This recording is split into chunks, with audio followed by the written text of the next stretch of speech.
On this episode, we're going to continue more with New Japan Pro Wrestling's Summer Struggle. It's almost coming to an end. I know I've been doing this for who knows how long. I've been covering this. And also, we got AEW Dark as always. Also, we're going to see the fallout after NXT Takeover 36 in NXT. How Joe is now the new NXT champion. Kay Ray's appearance and much other things that took place. And also, I will be reviewing a past event by Joshi Promotion, my favorite and number one, Stardom, which starts with the Cinderella Tournament of 2020, and I'll explain more about that. So, let's get started with another episode of the Deleted Wrestle Zone.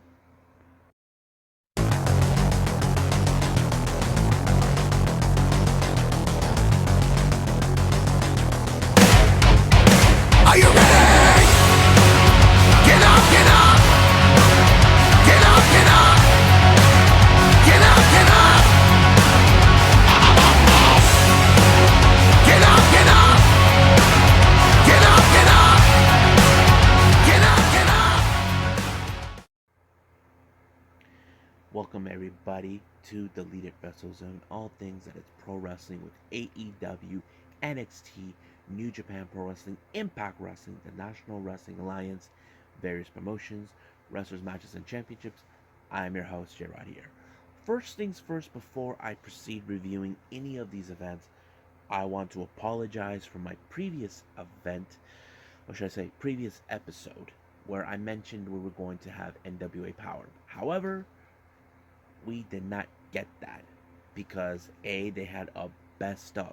As you know, this weekend we have the doubleheader, NWA 73 and NWA Empower, which are two of the biggest pay-per-views that NWA are putting out in history. I'm excited for them. I'm excited to see what's going to take place. So I'm unable to do that, but there were some changes of plan. I decided, since NWA Power is not on, I decided to replace it with Stardom, since I'm a bit behind with that one all the way to May. So, let's start right now with the first review, New Japan Pro Wrestling Summer Struggle 2021.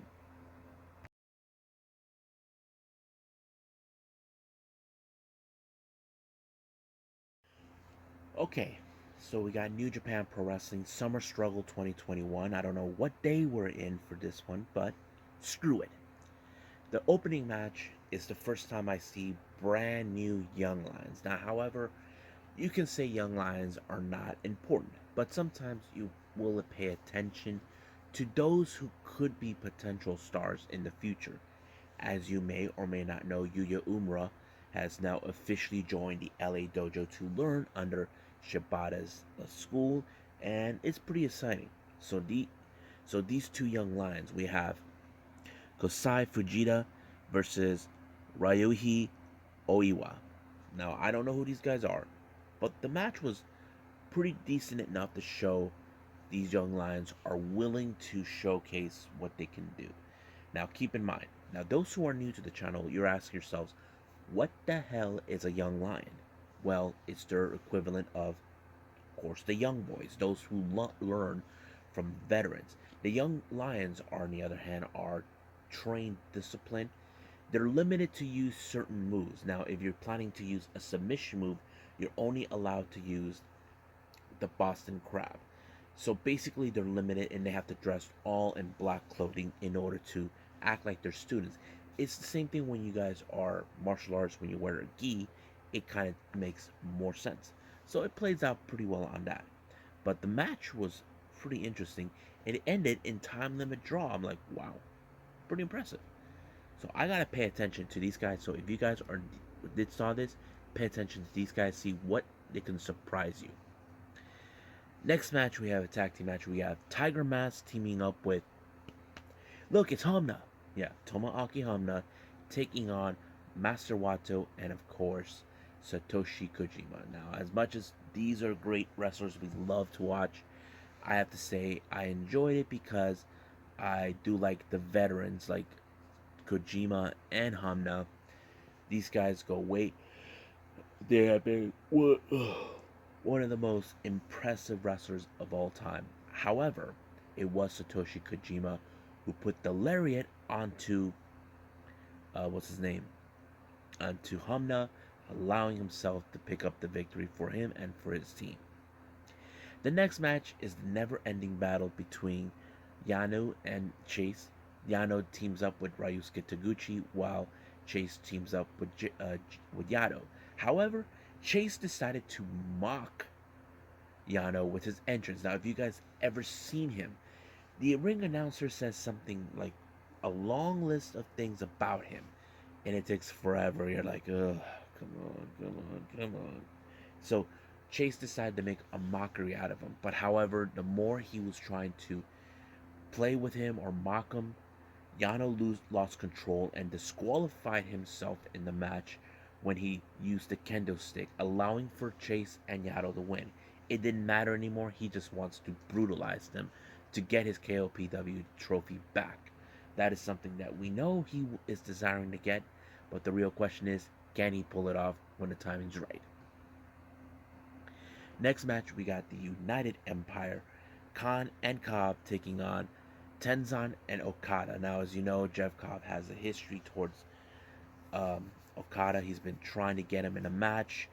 Um, Basically, it's the deal of the powerhouse making a name for himself against a guy like Okada, who's been the top of the food chain. But however, this time, it's in this particular match, it was Jeff Cobb who pulled off the victory once again with the tour on the islands when he applied it onto uh, what's his name, to Tenzan, leaving a clear message to Okada that his time is almost up and he needs to retire. Now, the main event, we have Chaos members Robbie Eagles and 2/3 of the never open weight tag team, six-man tag team champions Yoshihashi Hiroki Goto taking on Suzuki Gun members Doiki, Taichi, and of course Zack Sabre Jr. Now, keep in mind, both Yoshihashi and Goto are in line to compete for the IWGP Heavyweight Tag Team titles, which titles that Yoshihashi and both titles that Taichi and Zack Sabre refuses to put on the line because they believe they're there to purify the tag team division, that it was a hot mess before they were formed.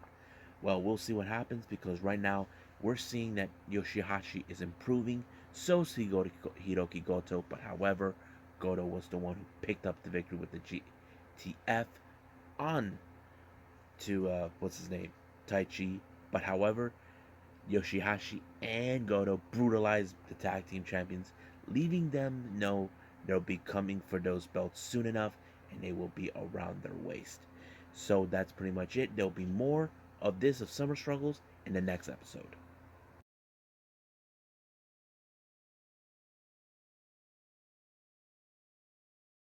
Okay, so AEW Dark became an interesting episode. There had many matches on this one involved, so we're getting ready for Dynamite. But right now, let's jump into Dark. The opening match was Thunder Rosa taking on Heather Reckless. Seen Heather Reckless before at a previous promotion. I just don't remember which one. But as you may guess, Thunder Rosa put her in that Peruvian necktie maneuver that she made famous, allowing herself to win her matches. Next up, we got the Varsity Blondes, who were prepared for their match against the Lucha Brothers, taking on Ren Jones and Lee. It was a pretty good match. It showed how determined the Varsity Blondes want to win this in order to be at the top of the food chain in the tag team division. Next up, we have the Sean Dean, who, in fact, if you guys know this or not, Dark was taped in Chicago. Sean Dean is a native of Chicago, and it was his home turf, but however, he lost big time with Powerhouse Hobbs. He was smart enough to attack him, but it wasn't enough to put the big man down, and Powerhouse Hobbs put him out completely. Now, in an interview in the ring with Tony Schiavone, Britt Baker, alongside with Jamie Hayter and Rebel, made their comments known what's been going on. And of course, Red Velvet showed up to give a piece of her mind to Jamie Hayter. not until Chris Statlander showed up and evened the score. Basically, this has become a battle of who is the top of the women's division. As you know, at this moment, it's Britt Baker, who is currently the AEW Women's World Champion. So we'll see where they're going to go from there. Next match, we got Allen Five Angels taking on Dante Martin. It was a pretty interesting event. These guys are high flyers, but in my personal opinion, watching Dante, he is far more, how to say, advanced than Five. The reason is he has these unorthodox high flying maneuvers that you can say it's impossible, or you'll be like, whoa, yeah, that sort of thing. But of course, he ended it with the cutter on Five to pick up the victory, and it was a pretty good match to win. As you know, Dante Martin is one of the most impressive wrestlers right now, and we can't wait to see his brother Darius return when he is healed up from his injury. Next up, we got the Factory, Aaron Solo and Nick Camarado alongside QT taking on the Lucha Brothers, Penta and Ray Phoenix. As you know, I kind of expected a whole lot in this particular match. The reason I thought is because I thought, of course, Andrade was going to show up to give his little, trying to prove a point that Pac is the reason they're not going to win the tag team eliminator. But it's time it didn't, and of course, they Lucha Brothers had to do a lot of kicks onto Nick Camarado to put him down, and that's what he did until they put Aaron Solo out of his misery with the 1-2-3, winning the match. And now they're ready to face the Varsity Blondes in the AEW World Tag Team Eliminator. Next match, we have tag team action. We got the Dark Order, John Silver and 10. Now, normally we see Silver with Reynolds, but he wasn't around due to the fact that he had to be home to be there at the birth of his beautiful little baby. Congratulations, Alex, for that. But it was a pretty decent match because it kind of had a different configuration. I know the Dark Order in the past has used different configurations of tag teams. You know, you look at Uno and Stu team up with 10 or any other team, and that kind of fits out. But the storyline still plays out about how right now the Dark Order are in dissension because they're fighting over who's right. We met like Silver, 10, Reynolds believe they should not abandon Hangman after what happened, but Hangman requested he wants to do this alone. But of course, Uno and Stu, who are the more veterans, wanted to oblige to his wishes. But we'll see what happens then. I just hope that Anna Jay returns and unite them. They need to do this, and it could happen. So the next match, the main event, was TH2 teaming with Matt Hardy. I'll bring accompanied by the Blade and the Bunny taking on Chuck Taylor, Wheeler Yuta, and Orange Cassidy. This was a really fun match because I enjoyed it a lot because it did show determination how Matt Hardy wants to delete Orange Cassidy, but this time it did not favor anybody in their moments. But of course, it kind of ended in Orange Cassidy favor when he pulled the Superman punch on Angelico, and boom, it was done right from the moment he sucker punched him. So do I think this show is going to be good? Yes, and I can't wait to see Matt Hardy versus Orange Cassidy on Dynamite, which I know for a fact is going to be a very explosive match between these two. So I hope you guys are ready for that too. I know I'm. But right now, let's move on with NXT.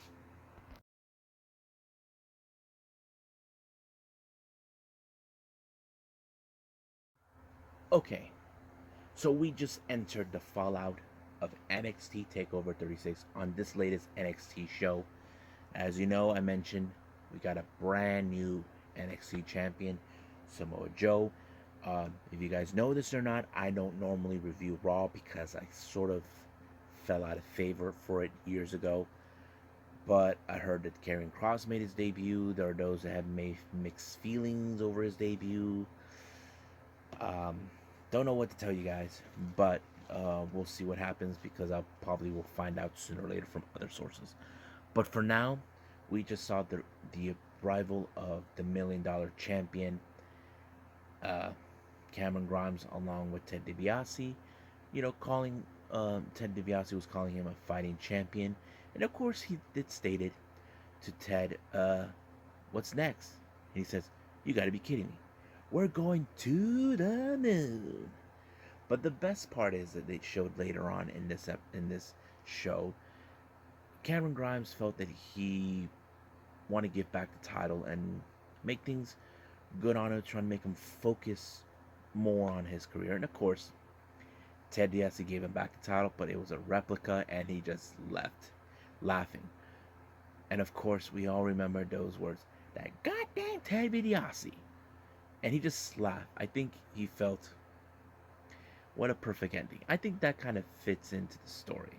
I don't know. I have to say, I'm gonna miss those jokes because they're really fun. The next match we had, the opening match we had, is of course Rich Holland taking on Tommaso Ciampa. Now this match was so brutalized. You have Ciampa watching Thatcher's back, making sure he get everything done. But however, this big man Rich Holland was so unbeatable. Even when it was over, Ciampa went to check on him, but Rich Holland wanted to brutalize him. He even tries to take matters in his own hands, but out of nowhere we saw the return of Danny Burch with Oney Lorcan, and basically making name for themselves now, destroying both Ciampa and Thatcher, literally. But however, Oney Lorcan and Danny Burch are now set to get their titles back. As you know, they never lost them. They had to relinquish because Danny Burch was injured. So we'll see what happens then. Now, as you know, we just saw a week ago the engagement of Index. Or was it 2 weeks ago? No, last week. Of Index. And of course, well, we know he doesn't talk, but his drawings does all the talking for him. He just announced for the wedding date, September 14th. And I knew this was going to happen with Beth Phoenix being like all emotional. Wade Barrett being sick to his stomach. I'm like, I enjoy when I see this. And it's so fun. I just love it. Oh my god, it's so fun. Now, let's get to more of the women's action. We have Kayden Carter teaming up with her best friend and tag partner, KZ Conozaro, taking on JayZ Jane and Gigi Dolan. This was one of those matches where we're now recognizing that we may want to take that both Casey and Kayden wants to make a name for themselves in the NXT Women's Tag Team title reign. This is something that I think many people can say, are they a legit tag team? I mean, look, we've been seeing them more constantly being in tag teams. Like, I'm gonna confess to all of you guys, I did state it to a friend of mine. They would put it on Facebook saying that the Iconics were spotted in Nashville, and I said, look, ever since they left, I feel they would be a perfect fit because they are a legitimized tag team. But I would say yes, this would play out pretty well.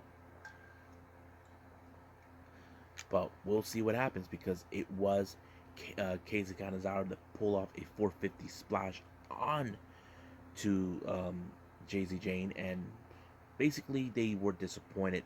Later on, they showed how disappointed they are, and of course, Mandy Rose may not look disappointed, but she knows this could be a learning lesson for them, and that is true. Sometimes you gotta learn what went wrong.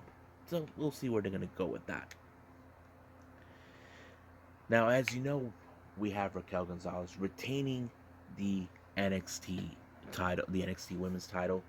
However, she knows that she's been waiting for this person for a long time. She even confessed she's been waiting for Kaylee Ray to go across the pond, and referring to the Pacific, in order to challenge. And she's basically looking forward to it. But however, Frankie Monet, who believes she earned the right to challenge Raquel Gonzalez for the NXT Women's title. Now, this is going to be an interesting storyline. Reason I say this. everybody wants a piece of Raquel Gonzalez to take that title. Now, she has so far was able to defend it against anybody that stood in her way. However, why do I have that feeling that this is going to end up as a triple threat? Triple threats are no fun for the champions because they know they don't need to be pinned. But we'll see where they're going to go with that. Now we see Kaylee Ray making her NXT debut, taking on Valentino Perez or whatever her name is. Very impressive, with Kaylee Ray. As you know, she is now maybe ready to obtain the NXT Women's title. And like I said, Raquel Gonzalez has a target on her back, and it's no secret about that. Excuse me. But it's a lot of fun. Next match, forget the match. We have an interesting promo coming from Samoa Joe. As we all know, he is the first ever NXT champion for a third time. However, he knows right from the start that there was going to be a little bit of dissension for those who try to show good faith, good face into him, or whatever. However, he was calling those who, I don't know what he called it, and I knew there was one person that was going to come out because of the stare down that happened when he first arrived in NXT. And I knew right from the start. I knew it.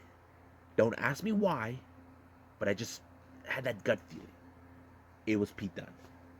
I knew Pete Dunne was going to come out. Now you ask me why. If you guys recall, ever since Joe made his appearance in NXT after, who knows, he's been gone, Pete Dunne wants to make a name for himself. Now, he seems like he wants the opportunity, the challenge for the NXT Championship. But however, he's not the only one. Here comes the former $1 Million Champion, LA Knight, who felt he's the one who's more deserving. And of course, here comes, Kyle O'Reilly, who also wanted to do this, but however, he was viciously attacked by Rich Holland, and Ciampa tried to get in the way to help him, but it became a chaotic. Now, the real question is, how do we resolve it? Now, we know that Pete Dunne wants that title. We do know LA Knight, most likely Kyle O'Reilly, is willing to fight for it. I say either there's two options here. Either have a triple threat number one contenders match, or have all three of them be the challengers for Samoa Joe. Either way, it could happen because one of them is determined to be the total person that dethroned Samoa Joe. So we'll see where they're going to go with that. Now, because of what happened to Kyle O'Reilly, he had everything to say, but Duke Hudson, who was part of the NXT Breakout Tournament, decided to be a little cocky and got in the face of Kyle O'Reilly, and Kyle O'Reilly slapped him in the face, then slammed him through the wall and tried to get in the wall. So basically, Duke Hudson should have just minded his own business, but why do I get the feeling that, like I said, if he gets involved in a triple threat for the number one contenders, why do I get that feeling as well that Duke Hudson would screw him over? That is something I've always thought about, but anything could happen. Now, the next match we have is the NXT Breakout Tournament, the final match. We have Carmelo Hayes versus Odyssey Jones. What a match. You look at Carmelo Hayes in this match where he's using his speed and high-flying techniques in order to take out a big person like Odyssey Jones. What a match. But everybody assumed Odyssey Jones seems like he was going to win it. But no, it was Carmelo Hayes who pulled up an amazing victory. Now that he won the Breakout Tournament, he can choose any title of his choosing. So it's still unclear on that. Next match, we have Boa from TNG Shaw taking on Zaya Quinn. This match, I felt, I don't know, that it was dumb because I don't know why they put this guy over. I would have assumed Bo was gonna go over, but it didn't. I wasn't too pumped on this one at all because I didn't know who this guy is, but we'll see where they're gonna go with that. Meanwhile, in Regal's office, he had to deal with the Cougar Bananas himself, Gargano, who is against the wedding, trying to prevent it's bad television. But however, nobody seems to knock on his door, and of course, LA Knight burst into the scene and causing problems. So Regal told both Gargano and Knight to get the hell out of his office. And they are a bunch of buffoons. But it's not revealed they're going to face off each other. Now, Diamond Mine, they've been continuing to make headways. Malcolm Bivens did announce that he is going to continue with the open challenges. This is going to be interesting, but however, they still got their sights set on Kushida and hit the Cruiserweight title. So we'll see where they're going to go with that. Now, the main event is Hit Row versus Legado. This is a big time rivalry that's been taking place for a long time, dating back to the interim Cruiserweight tournament. It felt naturally. However, you would have, majority of fans probably would have voted for Hit Row to win, but however, it didn't go that way. We had a surprising, shocking event. As soon as Santos had everything under control, he got derailed by BFAB. But all of a sudden, this woman shows up named Elektra Lopez, whacked her with the pipe and tossed it to. But he did call Santos familia, meaning that they're family. What does that mean? But because of this, Isaiah Swerve Scott actually dropped the ball and lost. But what does this mean? Does this mean he's going to obtain the NXT North American title soon? This is the last thing Swerve wants. But now that this is interesting, now a new member possibly with Legado, we'll see where they're gonna go with that. So I'm excited for the upcoming NXT. I hope you do as well. But right now, let's go with Stardom.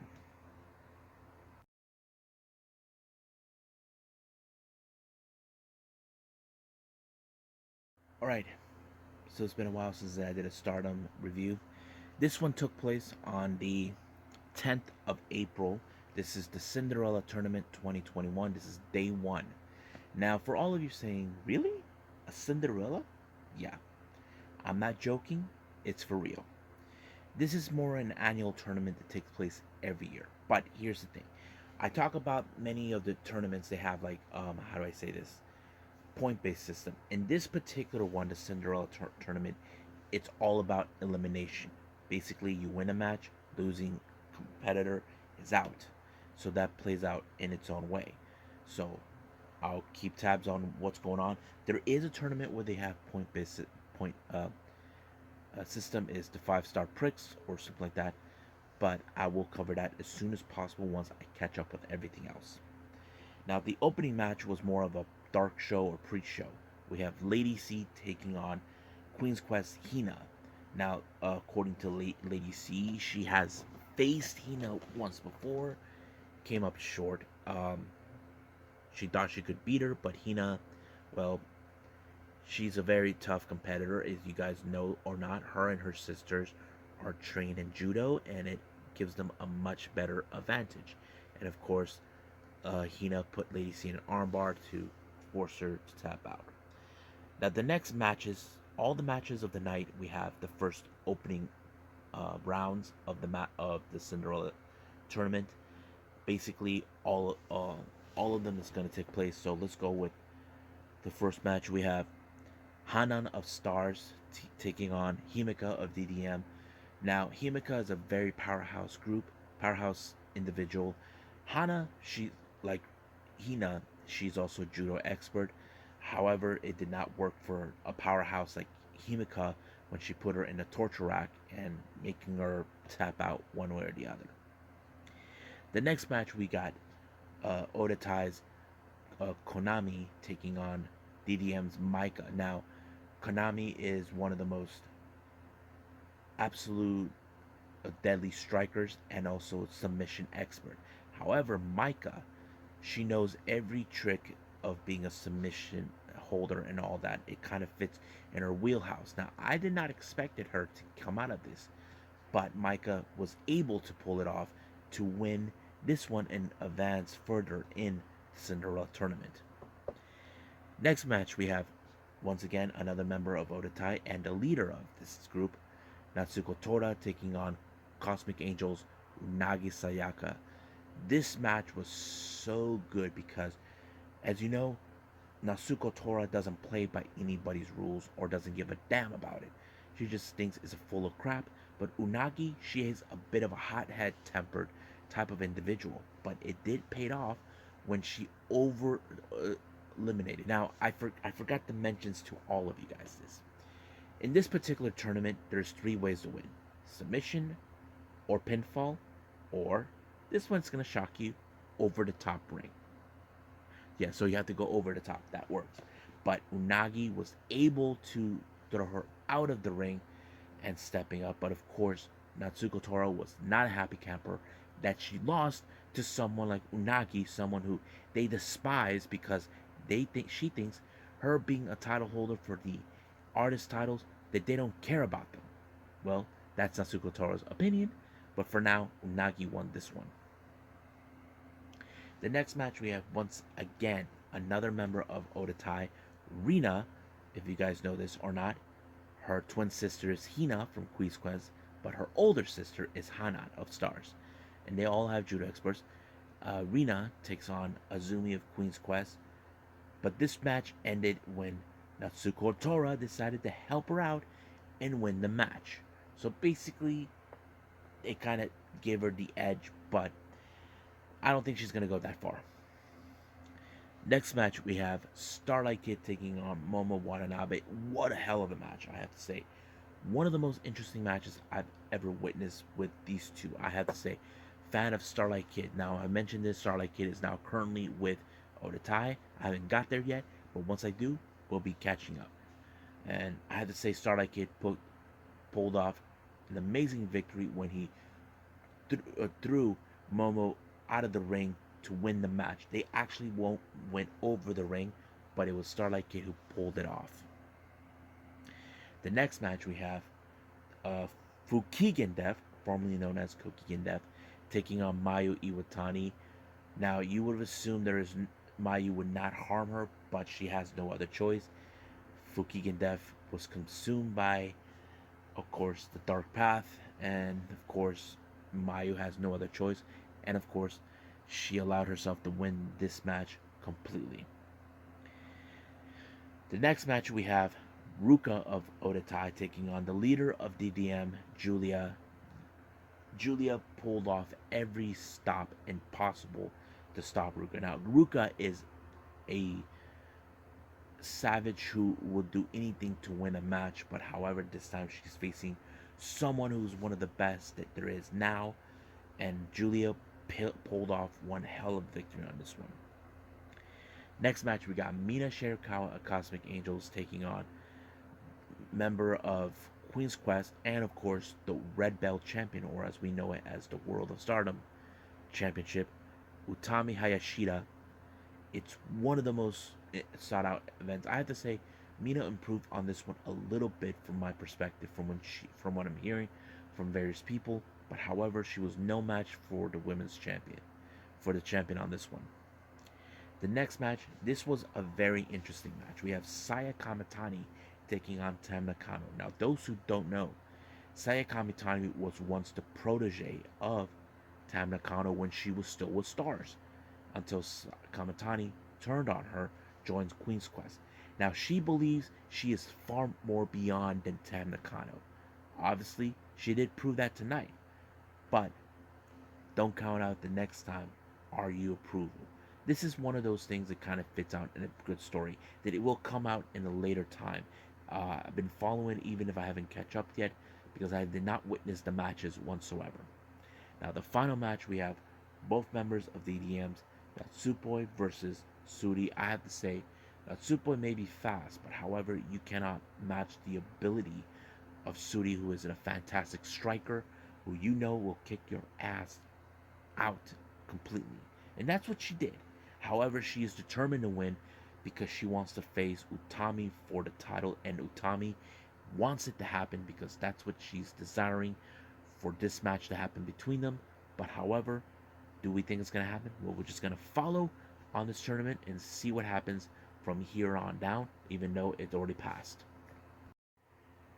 Well, I hope you guys enjoyed this episode, me reviewing, of course, New Japan Pro Wrestling, AEW Dark, what else? NXT, and of course the previous Stardom event that I'm excited that I was watching. Now coming up, we got more on the New Japan Summer Struggle that we are expecting, and then we got Dynamite. But I'm also going to throw in two past events from two different Japanese wrestling promotion, one coming from Ice Ribbon, the other coming from DDT. So for now keep in mind, I did not have NWA right here in this one because they're getting ready for NWA 73 and NWA Empower. But for now, I'll see you guys in the next DWZ time. Same DWZ channel. I must bid all of you adieu. So goodbye. And have a nice day. Bang!